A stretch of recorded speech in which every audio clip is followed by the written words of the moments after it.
Jab November 2025 admit cards are out. अब बहुत ही कम time बचा है आपके एग्जाम में। इस एक हफ्ते को हम कैसे यूटिलाइज कर सकते हैं कि वी मेक श्योर कि इस बार आपका एग्जाम डेफिनेटली क्वालिफाई हो। तो चलिए कुछ टिप्स हैं जिसके बारे में हम बात करते हैं। फर्स्ट, इस बचे हुए एक हफ्ते में अब और कुछ नया हमने नहीं पढ़ना। जितना पढ़ा है, जो कुछ भी अभी तक पढ़ा है, उसको रिवाइज करना है और उससे रिलेटेड प्रैक्टिस करनी है, ताकि ये इंश्योर हो जाए कि जो हमने पढ़ा है, जो कॉन्सेप्चुअल अंडरस्टैंडिंग है हमारी, हम उसे एग्जाम में एग्जीक्यूट कर पाएंगे या नहीं। तो trust me, I know the feeling कि लास्ट मोमेंट पे भी एक हफ्ता है तो मन करता है कि और कुछ पढ़ लो, नए टॉपिक्स और कवर कर लो।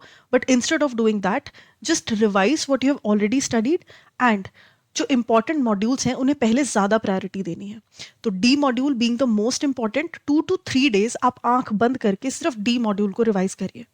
उसके इंपॉर्टेंट फैक्ट्स, फर्स्ट्स, लास्ट्स, है ना, कोई ऐसी डेटा है जहाँ पर फर्स्ट की बात करी गई है या मोस्ट की बात करी गई है, एब्रीविएशंस जो यूज़ करी गई हैं, हर एक चैप्टर में जो कॉन्सेप्ट हैं उनके मीनिंग को, उनसे रिलेटेड रेलेवेंट फैक्ट्स को अच्छे से रिवाइज करिए। Give 2 to 3 days to module D, ताकि आपका 40% तक का सिलेबस अच्छे से इंश्योर हो जाए कि आपका कंप्लीट है।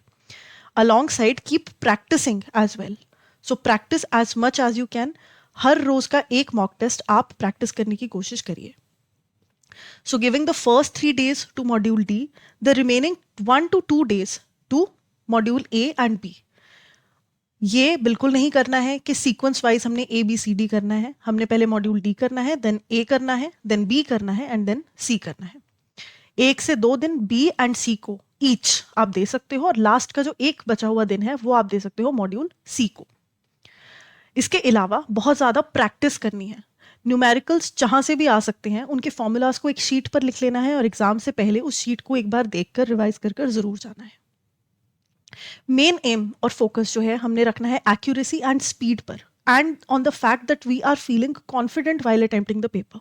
और वो कैसे आएगा? वो आएगा सिर्फ और सिर्फ मॉक टेस्ट से।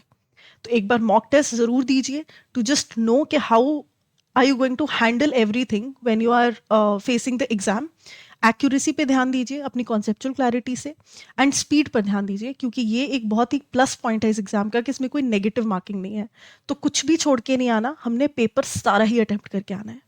तो आई होप ये टिप्स आपको एग्जाम में बहुत हेल्प करें, and if you are very dedicated to qualify this exam, I can assure you कि अभी भी टाइम है और अभी भी आप एक स्ट्रक्चर्ड वे में प्रेपरेशन करके इसे क्वालिफाई कर सकते हैं।